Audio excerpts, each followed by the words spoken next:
Hello दोस्तों, नमस्कार। मेरा नाम है रोहित कुमार। आप सभी का स्वागत है हमारे यूट्यूब चैनल पे। कक्षा 10 के लिए मैथमेटिक्स पढ़ा रहे हैं और आज कल एग्ज़ाम आने वाला है। बहुत मैथमेटिक्स में बहुत टेंशन हो गई है आप लोगों को। बाकी सारे सब्जेक्ट पे भी ध्यान देते रहिएगा, रिवीजन करते रहिएगा और आगे बढ़ते रहिएगा। फ़िलहाल हम यहाँ पे लेकर आए हैं जो एक महत्वपूर्ण चैप्टर होता है त्रिभुज, जिसके क्वेश्चन ही समझ में नहीं आते। उसके लिए मैंने एक वीडियो बनाया था जिसमें हमने थोड़ा बहुत क्वेश्चन को समझाया था, थोड़ा बहुत थ्योरी समझाई थी। आज के इस वीडियो में त्रिभुज के ही कुछ क्वेश्चन लेकर आएंगे जो कि सिद्ध करने वाले प्रश्न होते हैं और जो कि होते हैं ठीक ठाक। तो चलिए शुरू करते हैं। कुछ आसान क्वेश्चन के साथ शुरुआत करते हैं, देखते हैं। तो ये रहा हमारा क्वेश्चन। इस क्वेश्चन में आइए देखते हैं क्या है, कहा गया है। क्या है कि चित्र में, ये चित्र है, इसमें आपको DE समांतर AC, ये जो DE दिखाई दे रहा है वो AC के समांतर है और DF समांतर AE, जो DF है वो AE के समांतर है। ऐसी स्थिति में ये अनुपात जो है वो हमको सिद्ध करना है। अब यहाँ पे सीधे सीधे थेल्स प्रमेय लगने वाला है, ज़्यादा कुछ है नहीं इस प्रश्न में, बहुत ही आसानी से हो जाने वाला प्रश्न है ये। ठीक है, कैसे करना है शुरुआत अच्छे से समझेंगे। ठीक, देखो भैया, जो चीज़ें दी गई हैं उनको पहले लिख लेना होता है। ये क्वेश्चन पूरा आपको उतारने की ज़रूरत नहीं होती है, ये क्वेश्चन किताब में अपना पेपर में लिखा रहेगा। फिगर बनाना ज़रूरी रहेगा, पर अब जो लिख रहे हैं वहाँ से आपको डायरेक्ट लिखना है। क्वेश्चन प्रश्न उत्तर संख्या 1 डाल करके आप शुरू कर सकते हो। पहले तो लिख लेना है दिया है, क्या दिया है वो लिखो। तो पहले बात ये पूरा त्रिभुज ABC है, तो ऐसा लिखो त्रिभुज ABC में क्या दिया गया है, ये दोनों चीज़ें छाप लो। नीचे छाप सकते हो या फिर बगल में छाप सकते हो, आगे जितना जगह है वैसे हिसाब से छापना। काफ़ी लंबी रहेगी, मतलब तो बहुत ही आराम से एक लाइन में आ जाएगा ये सारी चीज़ें। ठीक, तो हम यहाँ पे अगली लाइन में जा रहे हैं। ये AC है और कॉमा लगा है, जो DF समांतर AE है वो छाप लिया। उसके बाद जो चीज़ें दी गई है वो लिख लेने के बाद फिर लिखना है सिद्ध करना है। सिद्ध करना है, जो सिद्ध करना है वो भी छाप लेना। ये BF बटे FE बराबर BE बटे EC। अब शुरू होगा प्रश्न। सबसे पहले तो ये जो चीज़ दी गई है उसको देखो कि कहाँ पे है। ये जो DE है ये रहा और वो AC के समांतर है, तो हम कह सकते हैं त्रिभुज ABC में ही चल रहा है। ठीक है, तो त्रिभुज ABC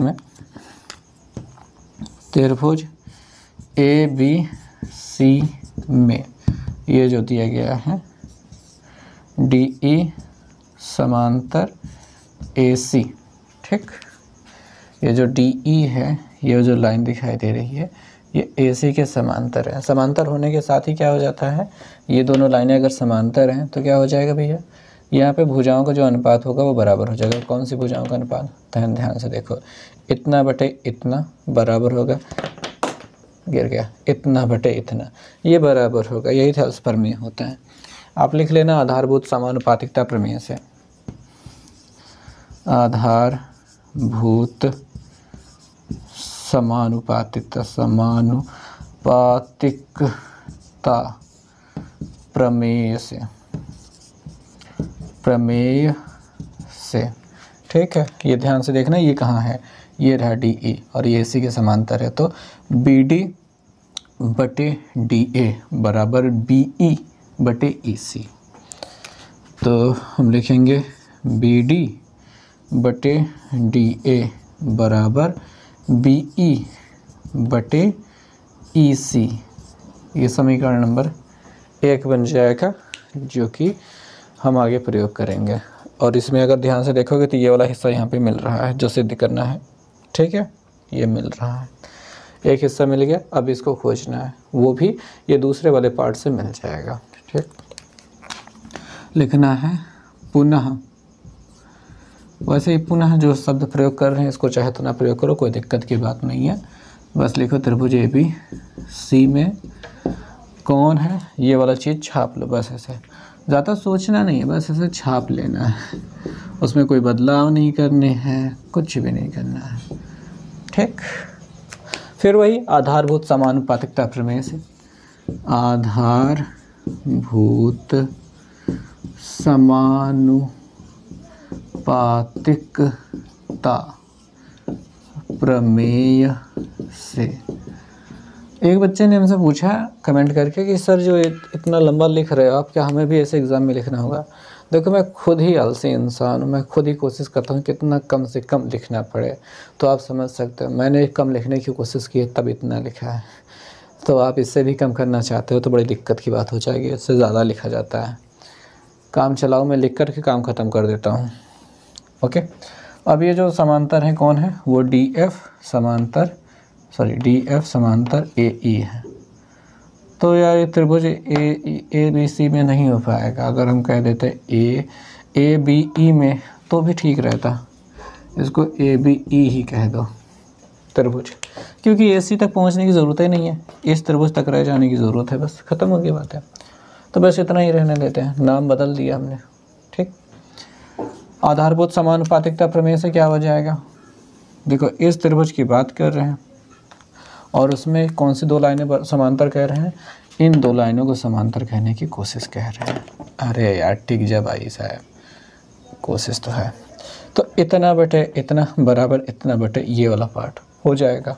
तो वही चीज़ को यहाँ पे लिख देना है, कुछ ज़्यादा सोचना नहीं है, बहुत प्यार से लिख देना है। ये बी डी है बटे डी ए बराबर क्या हो जाएगा? ये वाला था ना, बी एफ बटे एफ ई, वहीं तक पहुँचेगा, एफ सी तक नहीं पहुँचेगा, क्योंकि समांतर खाली ये वाला पार्ट है, इतना है। तो जहाँ तक ये पहुँचा उतने तक रहेगा ना, नहीं वहाँ तक पहुँचा दो, कह दो फ्लो में बहते वहाँ तक पहुँच गया। ऐसा बहा नहीं जाता, थोड़ा सा नियंत्रण रखा जाता है। अब कुछ नहीं करना है, ये जो हिस्सा दिखाई दे रहा है और ये जो हिस्सा दिखाई दे रहा है सेम टू सेम है, इसके बराबर ये, इसके बराबर ये, तो ये लोग भी आपस में बराबर होंगे। बस इतना से कह देना है, ज़्यादा समझाना नहीं है, कह देना है समीकरण 1 व 2 से हमने क्या कर दिया कि इसको और इसको बराबर लिख दिया। इसका नाम पहले है इस सिद्ध करने वाले हिस्से में, तो हम इसका नाम पहले लिख लेंगे, कोई टेंशन की बात नहीं, किसी को भी पहले लिखो, कोई दिक्कत की बात नहीं है। और ये बी ई बटे ई सी था ना, ठीक है, हो गया सिद्ध करने वाला काम, इतना सा हो गया। इति सिद्धम लिख देना, इति सिद्धम। समझ में आ गई बात? ये प्रश्न इम्पॉर्टेंट है क्योंकि ये क्वेश्चन है 1 नंबर का और ये आता है, हालांकि 1 नंबर कब तो नहीं रहेगा, 2 नंबर का क्वेश्चन बन करके ये ज़रूर आएगा, आने की संभावना है। ठीक, ऐसे डिज़ाइन बना करके आ सकता है, तो कर लेना, इसको याद कर लेना, मतलब समझ लेना अच्छे से। और कुछ क्वेश्चन हम देखते हैं, वो भी करवाते हैं। एक और सिद्ध करने वाला आसान सा प्रश्न लेकर आए हैं, तो देखिए इसमें बहुत प्यारा है और अच्छा है, आराम से हो जाएगा। प्रश्न 2 नंबर का है और पहले 2 नंबर का आया तो इस बार भी 2 नंबर का ही आएगा, आने की संभावना तो है ही। तो देखेंगे इसमें ये लंब दिया गया है, एडी लंब बीसी दिया गया है, नहीं ये वाला देखो, ज़्यादातर मामले जो इसमें लिखे गए होते हैं वो यहाँ पे दिखाई दे रहे होते हैं, तो टेंशन लेने की बात नहीं होती है। ठीक, तो ये लंब दिया गया है और त्रिभुज ABC है और सिद्ध करना है। ये देखने में लंबा लग सकता है पर है कुछ नहीं।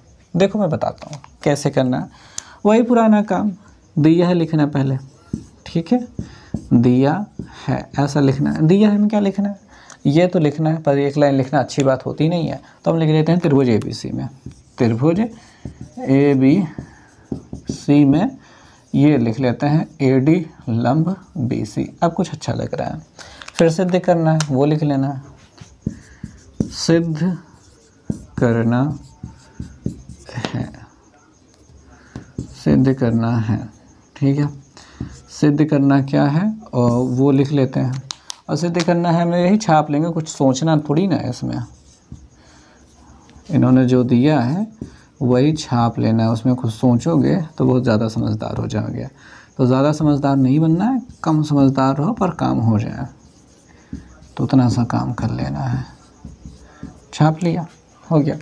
अब शुरुआत क्या करनी है? शुरुआत ये करनी है कि देखो AB स्क्वायर दिखाई दे रहा है, AB है साथ में स्क्वायर है, AB क्या है? एक भुजा है और इसका साथ स्क्वायर है। स्क्वायर लगने का मतलब क्या? स्क्वायर से सीधे सीधे याद यही आता है कि पाइथागोरस थ्योरम में ही स्क्वायर लगा था, बस वहीं पे AB स्क्वायर ये सब चलता है। तो वही जब चलता है तो पाइथागोरस लगाना लाजमी है। अब ए बी को खोजो है कहाँ, ये पहला वाला अक्षर देख कर ही डिसाइड कर रहे हैं सारी चीज़ें। ए बी हमने खोज लिया यहाँ पे है। अब क्या यहाँ पे कहीं 90 है? अब जाहिर सी बात है, इधर 90 बनाया तो इधर के 90 के अलावा कुछ और होगा? 90 ही होगा। तो क्या एक समकोण त्रिभुज है? बिल्कुल जाहिर से त्रिभुज, समकोण त्रिभुज है। तो ऐसा लिखो, त्रिभुज ए बी डी में, त्रिभुज ए बी डी में कहना चाहो तो कह दो कोण डी बराबर 90 अंश है। अब पाइथागोरस प्रमेय से, पाइथागोरस प्रमेय से, पाइथागोरस प्रमेय से। अच्छा, पाइथागोरस प्रमेय से 90 तो देख लिया। 90 के सामने वाला कर्ण होता है, 90 के सामने वाला कर्ण होता है। कौन कर्ण है? ए बी कर्ण है।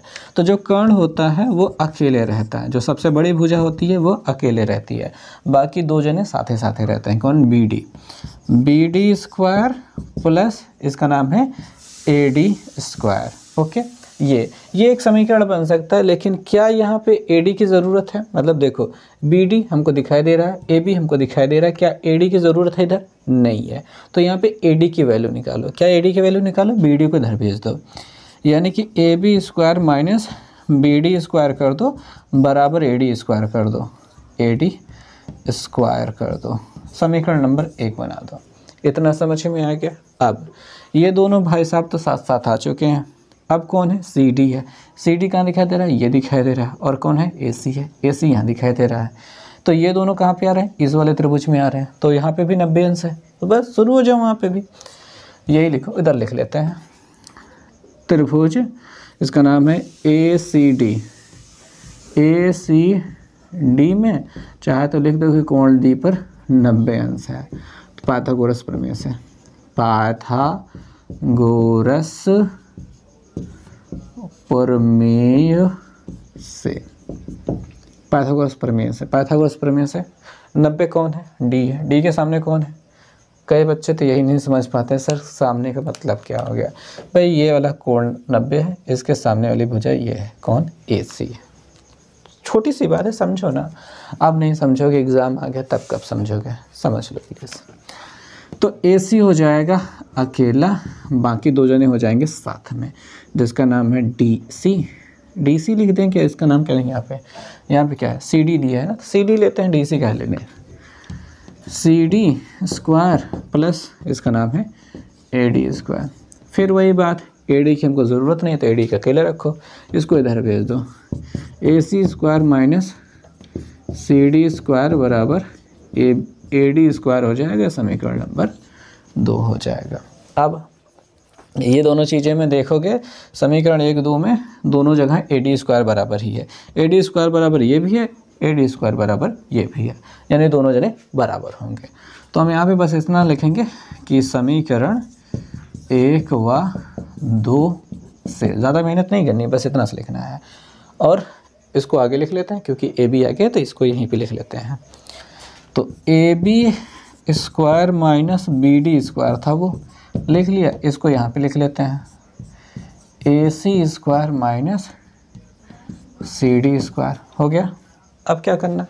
ये माइनस तो हमको यहाँ पे चाहिए नहीं, प्लस करना है। तो जो माइनस वाला है इसको इधर भेज दो, ये वाला माइनस वाले को उधर भेज दो, प्लस हो जाएगा। तो ये ए बी स्क्वायर को यहीं रहने दो, इसको इधर भेज दो, प्लस सी डी स्क्वायर हो जाएंगे।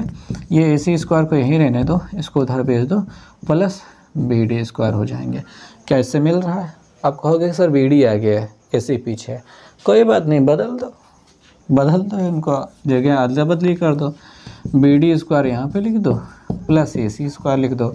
यहाँ पे चिन्ह नहीं बदलते कि ये पीछे चला गया तो वहाँ पे, जब तक नहरी ओह पार नहीं जाएंगे, यानी कि बराबर के निशान नहीं पार करेंगे, तब तक चिन्ह नहीं बदलता है। तो हो गया, ये काम खत्म हो गया।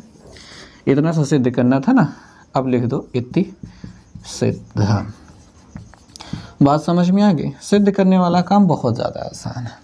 मुझे जो मुश्किल लगता है वो खाली थ्योरम सिद्ध करना जो होता है वो मुश्किल लगता है, बाकी जो क्वेश्चन होते हैं वो सिंपल होते हैं। और थ्योरम सिद्ध करना वो भी मुश्किल क्यों होता है? क्योंकि बिना लॉजिक की बातें करनी होती है और एक ही चीज़ बार बार दोहरानी होती है।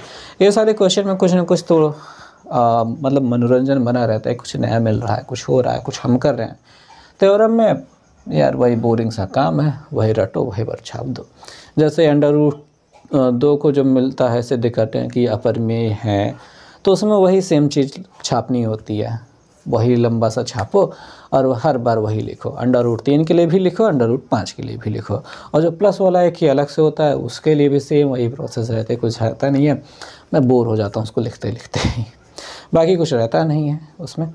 खैर ये क्वेश्चन समझ में आ गया होगा। अब आगे का क्वेश्चन कुछ देख लेते हैं। सो दोस्तों, अब जो क्वेश्चन देखने वाले हैं काफ़ी लंबा है, मतलब हाँ 4 नंबर के प्रश्न के श्रृंखला में ये आ जाता है। और इस प्रश्न को पूछा हमारे एक स्टूडेंट हैं, सब्सक्राइबर हैं ऋतिक पाल जी ने। उन्होंने 2 क्वेश्चन पूछे हैं, कहा सर ये थोड़ा सिद्ध करने वाला समझाइए। तो उनके 2 क्वेश्चन, ये क्वेश्चन और इसके अगला वाला क्वेश्चन उन्हीं का क्वेश्चन है। तो चल भाई देख लो क्या है क्वेश्चन में। क्वेश्चन में कहा जा रहा है कि आकृति में ये जो AD है वो BC पर लंब है, ये जो AD है वो BC पर 90 अंश का कोण बना रहा है। और ये जो BD है ये हिस्सा वो CD इसका 1/3 है, जितनी इसकी माप है उसको 3 से भाग करेंगे तो इसके बराबर आ जाएगा। और उसके बाद ये सिद्ध करना है। ठीक है भाई। अब कैसे करेंगे? वही सिंपल तरीका से दिया है, पहले लिखते हैं और उसके बाद ही कुछ होगा। तो लिखते हैं दिया और बाती हम दिया है हम क्या लिखा? पहले त्रिभुज ABC में, ऐसे लिखो त्रिभुज ABC में ये छापो। ये जो AD लंब BC है वो छाप लो और ये साथ में छाप लो, कॉमा लगा देना। BD बराबर 1/3 CD ये छाप लिया, हो गया, बात काम खत्म। यहाँ पे काफ़ी जो दिया है वाले में लिखना था वो लिख लिया हमने। अब यहाँ पे शुरू करते हैं, सिद्ध करना है। क्या सिद्ध करना है? ये सिद्ध करना है, छाप लो इसको, ठीक है, इसको छाप लिया। 2CA² बराबर 2AB² प्लस BC² छाप लिया, ठीक। अब देखो भैया, सबसे पहले तो ये जो अनुपात दिया, मतलब जो वैल्यू दी गई है, इससे कुछ थोड़ा सा चीज़ निकालना चाहेंगे हम, ठीक है। तो इसको उठा के पहले लिखो, ये BD बराबर 1/3 CD हमको दिया गया है। इससे एक चीज़ निकलेगी कि अगर CD के नीचे भेज दोगे तो BD/CD हो जाएगा और उसके बराबर 1/3 दिखाई देगा। और जब ऐसा दिखाई देगा तो ऐसे लिख सकते हो कि माना जो हमारा BD है वो 1 के सामने है तो 1x, और जो CD है वो 3 के सामने है तो 3x। अच्छा, 1 यहाँ पे लिखा नहीं है क्योंकि 1 लिखा नहीं जाता है। अच्छा, ये BD कौन है? ये वाला हिस्सा है 1x, और जो CD कौन है? ये वाला हिस्सा है 3x। और अगर पूरे BC की बात करें, पूरा जोड़ दें, BC जो होगा वो 4x, 3x 4x हो जाएगा ना। तो माना तब हमारा जो BC हो जाएगा वो BD प्लस DC है या फिर CD है, तो वो 1x प्लस 3x जोड़ करके क्या हो जाएगा? 4x। ये क्यों लिखा है? इसका प्रयोग होने वाला है ना, अभी ज़रूरत पड़ेगी हमें, इस वजह से हमने लिख दिया है। ओके, तो यहाँ से मैं थोड़ा सा जगह बचा करके चलूँगा इतने में, और आधा हिस्सा उधर चलेगा, कुछ हिस्सा यहाँ पे आ जाए ताकि जगह बच जाए। हो सकता है कि क्वेश्चन जल्दी ख़त्म हो जाए, उधर जगह बच जाए, लेकिन पहले से बचा के चलेंगे ताकि मिटाना ना हो। आपकी कॉपी में तो कोई दिक्कत ही नहीं होगी, वो तो चलेगा ही। अब देखो ये दिखाई दे रहा है CA² वही पाइथागोरस वाला हिस्सा। CA कहाँ है? ये रहा, ठीक है, यही रहा CA², वही से अपना काम चलना है। तो त्रिभुज ADC कह सकते हो या ACD कह सकते हो, जहाँ पे D पे 90 है और पाइथागोरस प्रमेय लगाएंगे हम, ठीक है। तो लगाते हैं हम, लिखते हैं त्रिभुज ACD में कोण D बराबर 90 अंश पाइथागोरस प्रमेय से। पाइथागोरस प्रमेय से आप ये कह सकते हो सर ये 2 कहाँ चला गया? वो पाइथागोरस प्रमेय में तो 2 आता ही नहीं है। तो इतना टेंशन मत लिया करो, शुरू तक किया करो, पहले खुद ही आ जाएगा 2, वो आ जाएगा खुद ही। तो देखो ये AC है जो कर्ण है, तो AC अकेले रहता है बराबर AD प्लस ये हो जाएगा DC², हो गया। अब यहाँ पे जो हमारा AD है उसका कोई काम नहीं है, ठीक है। जो बीच में लंब होता है वो कोनो काम का नहीं होता है। इसको ये जो DC है या फिर CD है, आजकल CD लिखना चाहिए था, DC लिखने का कोई फ़ायदा ही नहीं है। सब सी डी लिख रहे हैं तो हम डी सी का लिख रहे हैं, ठीक है। तो इसको इधर भेज दो, तो हमारा जो ए डी स्क्वायर है उसके बराबर मिल जाएगा A C square minus C D square. ये हो गया, इसको समीकरण नंबर 1 बना दो, बस इतना काफ़ी है, ठीक। यहीं पे छोड़ दो। अब इन भाई साहब को देखो, जो ए बी हैं, ए बी तो यहाँ पे मिलेंगे, ठीक है, इस वाले त्रिभुज में। तो त्रिभुज ए बी डी में कोण डी जो है वो 90 अंश है। और फिर वही पाइथागोरस प्रमेय से, वो पे उसको छापना यार, पाइथागोरस प्रमेय में हिंदी में कौन लिखे। चलो चलते हैं, कर्ण कौन है, ए बी है। ए बी स्क्वायर बराबर हो जाएगा ये B D square plus A D square, और वही अपना ए डी का कोई काम नहीं है तो इसको बी डी को इधर भेज दो, तो ए बी स्क्वायर माइनस हो जाएगा, sorry minus B D square बराबर हो जाएगा ए डी स्क्वायर। इसको समीकरण नंबर हम 2 कहेंगे।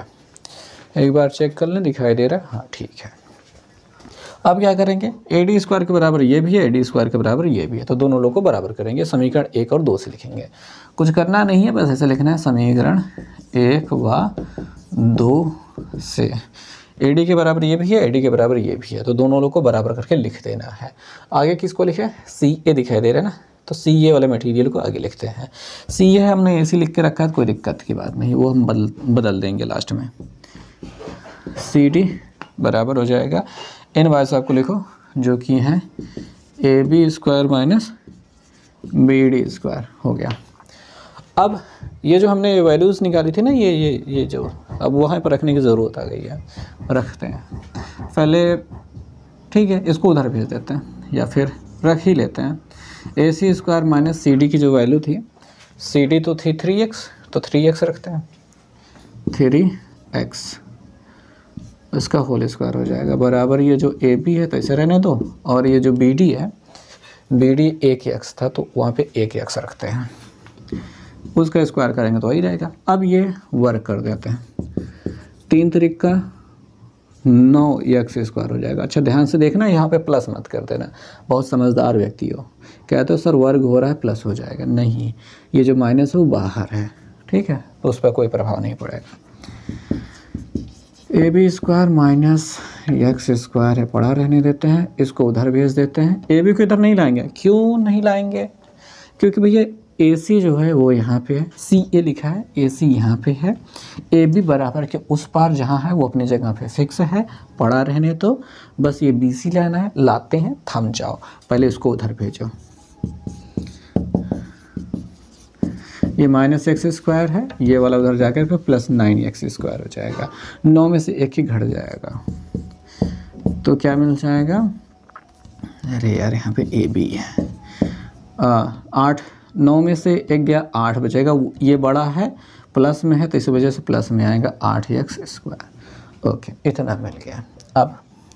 अब भैया जो दोनों में 2 2 दिखाई दे रहा है ना, ऐसा करो दोनों पक्षों में 2 से गुणा कर दो, दोनों पक्षों में 2 से गुणा, दोनों पक्षों में 2 से गुणा करने पर, क्यों किया, क्योंकि ये हमको 2 लाना है ना, ये जो 2 2 दिखाई दे रहा है इस वजह से, इसमें 2 से किया 2ac स्क्वायर हो गया, इधर से 2 किया 2ab स्क्वायर हो गया, और इधर जो गया 2 8 लाइट चली गई, ये हो जाएगा 16x स्क्वायर। ओके, इतना हो गया, समझ में आ गया। अब क्या करेंगे भैया, देखो ये बनाना है ना हमको, ये BC, क्योंकि ये दोनों चीज़ तो बन चुकी है, BC बनाना है। अब क्या बनाना है, 16 जो होता है किसका वर्ग होता है, अगर आपको ध्यान होगा तो 16 4 का वर्ग होता है, तो ये इनमें कोई बदलाव नहीं करो, ये सब छापते जाओ, जैसा है वैसा छाप लो, प्लस ये 16 को लिख दो 4 का वर्ग होता है, बाकी x का स्क्वायर है तो इसे होल स्क्वायर बना दो, ठीक है, ऐसा होल स्क्वायर बन सकता है।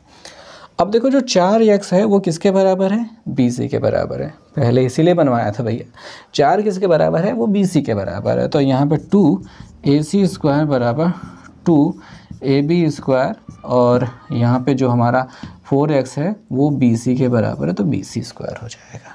हो गया ना, हो गया, जो सिद्ध करने वाला काम था वो हो चुका है, और वहाँ पे लिख दो, थोड़ी सी डिटेल भर देना, लिख देना चूँकि BC बराबर 4x, ये लिख देना, और यहाँ पे इसको चेंज कर दो, क्या चेंज कर दो कि इसको CA लिख दो जैसा हमको चाहिए था, 2AB लिख दो, square plus B C square लिख दो और यही प्रूव करना था, इति सिद्धम लिख देना। ओके, तो आई होप समझ में आ गया होगा। अच्छा, वो जो हिस्सा है वो छिप गया, खैर छोड़ो, जाने तो कोई बात की बात नहीं है, अब देख लोगे, ठीक है। सो दोस्तों, अब जो क्वेश्चन है वो है ठीक ठाक। चलो देखो, इसमें कोई चित्र नहीं दिया, इसमें चित्र खुद ही बनाना है, ये इसमें भी सिद्ध करना है। कह रहे हैं किसी समबाहु त्रिभुज ABC की भुजा BC पर एक बिंदु D इस प्रकार स्थित है कि BD बराबर 1/3 BC, तब सिद्ध कीजिए फलाना ढिमाका, ऐसा कुछ। ठीक है, हो गया, ठीक है। चलो देखो, चित्र बनाते हैं। पहले बात तो कह रहे हैं समबाहु त्रिभुज, एक त्रिभुज बनाओ, एक त्रिभुज बनाओ। ये समबाहु त्रिभुज लग रहा है? हाँ लग रहा है। समबाहु त्रिभुज का मतलब जिसके सभी भुजाएं बराबर हों, ये लग रहा है? हाँ लग रहा है, थोड़ा बहुत लग रहा है, ना लगे तो मान लेना कि है थोड़ा बहुत।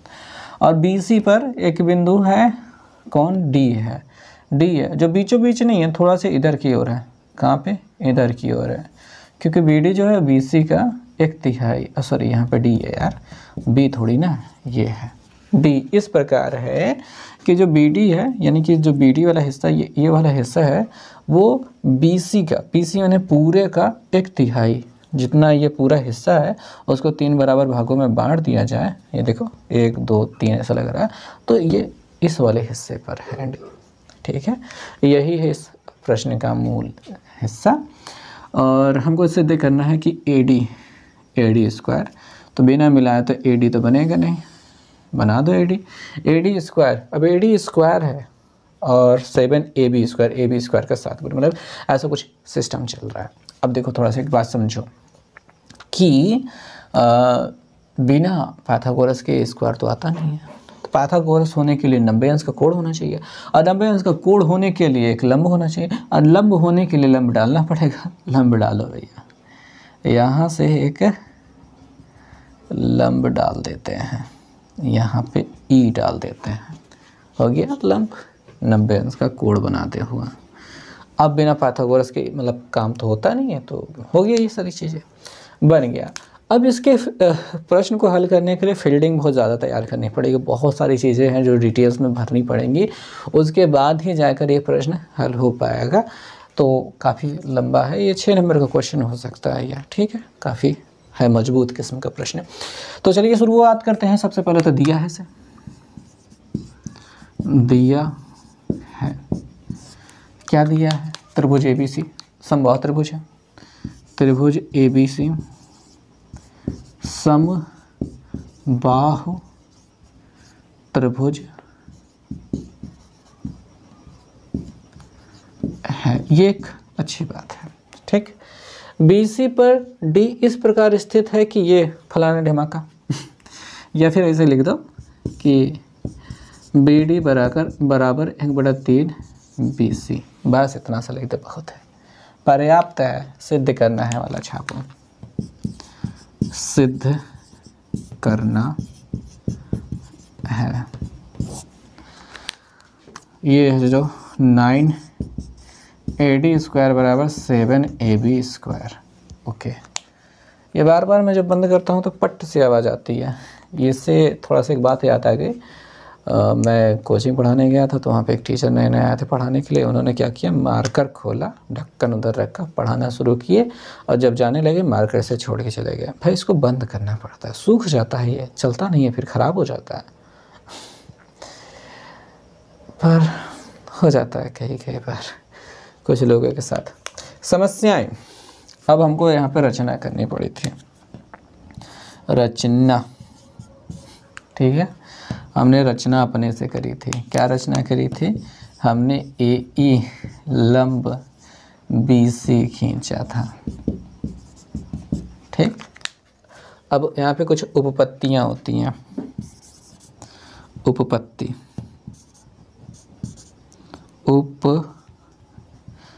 उपपत्ति ऐसा कुछ लिखना चाहेंगे कि जो समबाहु त्रिभुज का लंब होता है, शीर्ष लंब होता है, वो भुजा को समद्विभाजित करता है, ठीक है। ये 2 बराबर भागों में बांटता है। समबाहु त्रिभुज का शीर्ष लंब, शीर्ष लंब, ये हमने शीर्ष लंब ही खींचा है। भुजा को क्या करता है, समद्विभाजित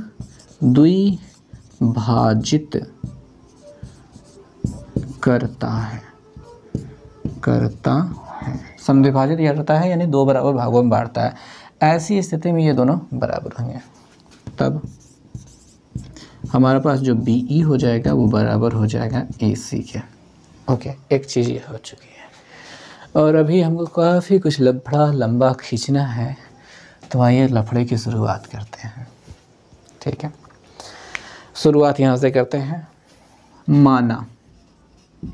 माना त्रिभुज ABC की, त्रिभुज ABC की जो भुजाएं हैं, वो जो AB है बराबर BC है बराबर CA है, सभी x हैं, सभी x लंबाई की हैं।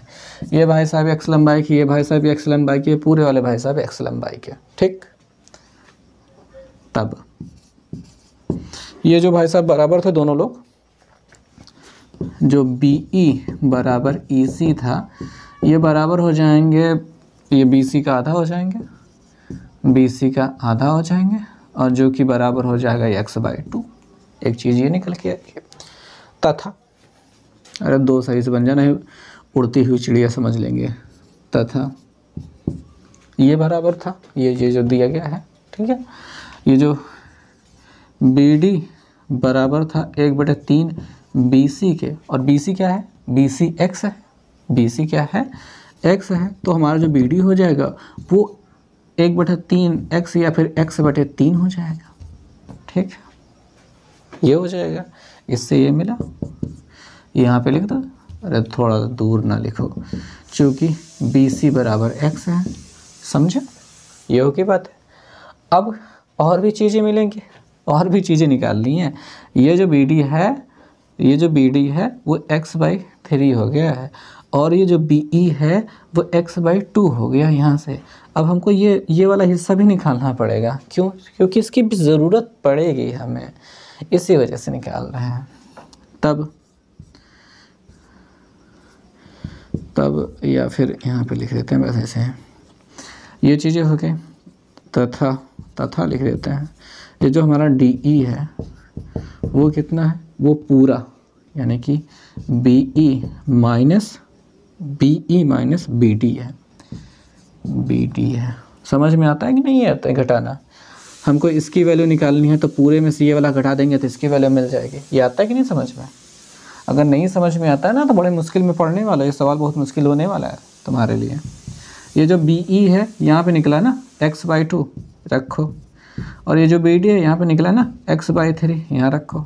घटाना करो, LCM लेके 6 हो जाएगा, 3 का इधर गुणा हो जाएगा, 2 का इधर गुणा हो जाएगा, और घटाओगे तो x/6 मिलेगा। ये DE की वैल्यू हो गई। अब आप कहोगे सर इतना सब लफड़ा क्यों फैलाया आपने? ज़रूरी था भाई, ज़रूरी था। और अभी तो लफड़ा फैलाना शुरू किया है हमने। यहाँ तक पहुँचने के लिए काफ़ी पापड़ बेलने पड़ेंगे। चलो फिर पापड़ से याद आया तो पापड़ खाना शुरू करते हैं। आओ, ये AD देखो कहाँ पे है, यहाँ पे इस त्रिभुज में। इस त्रिभुज की शुरुआत करते हैं। नाम लिखो, त्रिभुज ADE में पाइथागोरस प्रमेय लिख लेना। हम लिखेंगे AD² डायरेक्ट, हमारे पास जगह कम है। AD² बराबर मिल जाएगा DE² प्लस AE²। और वही वाला पुराना लफड़ा, AE की हमारी ज़रूरत नहीं, जैसे पिछले 2 सवालों में हमने देख लिया। इस वाले हिस्से को इधर भेज दो, यानी AD² बराबर माइनस DE² बराबर हो जाएगा AE² का समीकरण नंबर 1 बना दो। ओके, अब दूसरे समीकरण के लिए हमको और सवाल चलना होगा, तो थोड़ा सा इसको इधर एडजस्ट करते हैं। ठीक है, अब देखो दूसरे वाले समीकरण के लिए कौन सा चाहिए हमको? AB चाहिए ना, AB इस वाले त्रिभुज में मिलेगा, त्रिभुज ABE में। यहाँ पे लिखो त्रिभुज ABE में पाइथागोरस प्रमेय से कर्ण कौन है? ABE में कर्ण कौन है? ए बी है, ये अकेले रहेगा, बी ई और ए ई अकेले साथ साथ रहेंगे, यानी कि ए बी स्क्वायर बराबर बी ई स्क्वायर प्लस ए ई स्क्वायर, ऐसा हो जाएगा। ठीक है, अब बी ई को इधर भेज दो, क्योंकि ए ई को अकेले रखना है, ए ई यहाँ पे अकेले है तो वही अकेले रहेंगे, इसको इधर भेज दो। A B square minus B E square बराबर ए ई स्क्वायर, समीकरण नंबर 2 बता दो इसको। फिर क्या करोगे, समीकरण 1 और 2 से करोगे, समीकरण 1 व 2 से। अब क्या होगा, यहाँ पे स्क्वायर लगाना मैं भूल गया, दोनों लोग को बराबर करोगे, यानी इसको पहले किसको लिखा जाए, ए डी है आगे ना, तो ए डी वालों को लिखो, यहाँ पे लिखो ए डी स्क्वायर माइनस इसके था डी ई स्क्वायर। ठीक है, आपको दिखाई नहीं दे रहा, था तो यही, ये वाला भाई साहब को वहाँ लिखो, A B square minus B E square, यह हो गया। अब ये जो है ना, इन सबको वहाँ पे पहुँचाओ, कौन जो देखो ये ए डी जो ए बी है उसकी तो ज़रूरत है नहीं, मतलब ठीक ही है।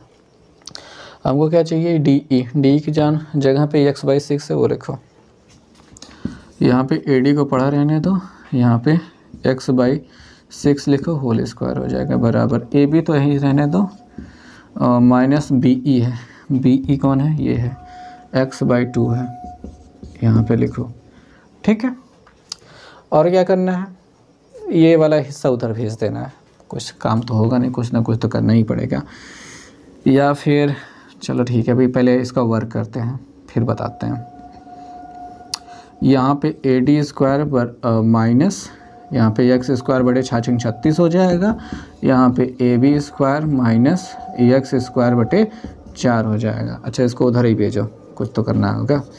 ए डी स्क्वायर बराबर ए बी स्क्वायर, ये वाला इधर जाके प्लस में हो जाएगा, तो एक्स स्क्वायर बटे 36 ऐसे प्लस में लिख रहे हैं, और ये माइनस एक्स स्क्वायर बटे 4 लिख रहे हैं। इसका 4 और 36 का एलसीएम निकालो यार, तो प्लस लगाओ, 4 और 36 का एलसीएम 36 ही होता है, 36 से करने में 36 तो ऊपर 1 जाएगा। ठीक है, 1 जाएगा, 1 से मतलब एक्स स्क्वायर ही रहेगा, माइनस 4 9 36 तो ऊपर 9 जाएगा, कितना जाएगा 9, एक्स स्क्वायर हो जाएगा। 9 एक्स स्क्वायर में से 1 एक्स स्क्वायर घट जाएगा, क्योंकि प्लस माइनस में घट जाएंगे, 8 एक्स स्क्वायर बचेगा। यहाँ पे ये ए डी स्क्वायर है बराबर ये ए बी स्क्वायर है, प्लस यहाँ पे 8, वो भी माइनस में यार, क्योंकि ये बड़ा है माइनस में मिलेगा, तो माइनस यहीं पे डायरेक्ट लगा दो, एक्स स्क्वायर बटे यहाँ पे 36 लिख लो। ठीक है, तो 8 से कटता है क्या, ये 4 से कटता है, 4 8 32, 4 दूनी 8, 4 9 36, 4 दूनी 8, 4 9 36। उसे काट के गलत तो नहीं कर रहे हैं, हाँ गलत ही कर रहे हैं, गलत ही कर रहे हैं या फिर नहीं कर रहे हैं। अच्छा, x की वैल्यू कुछ होती है, x की वैल्यू क्या होती है, ए बी होती है, बी सी होती है और सी ए होती है। यहाँ पे जो x दिखाई दे रहा है, अब वो किसके बराबर हो सकता है, ये ए बी के बराबर हो सकता है क्या, x ए बी के बराबर हो सकता है।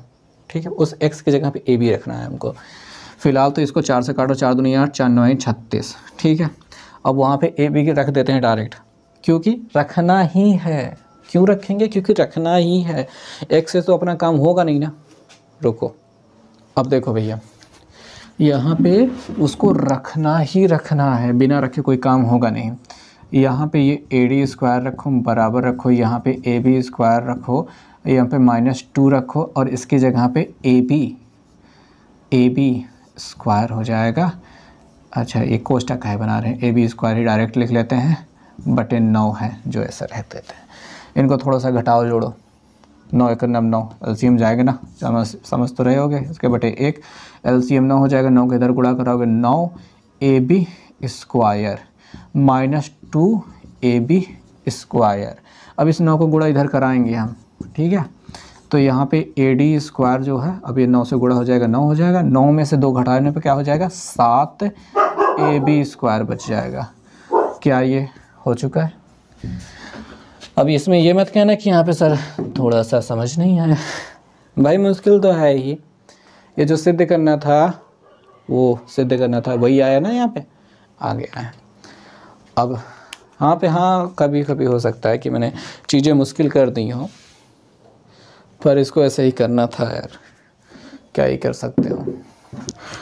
तो बस यार अभी और भी हमारे पास क्वेश्चन हैं जो सिद्ध करने वाले हैं, वो तो हम करवाएंगे ही, पर आपको भी कमेंट करके बताना है कि आपको कौन से क्वेश्चन मुश्किल लगे और कौन से क्वेश्चन अभी आपको चाहिए, जिनका उत्तर चाहिए। तो कमेंट करके बताना, हम बताने की कोशिश ज़रूर करेंगे। और अभी वीडियो लंबी हो चुकी है तो इसको यहीं पे ख़त्म करते हैं, मिलते हैं नेक्स्ट वीडियो में। तब तक के लिए बहुत बहुत धन्यवाद। Good bye.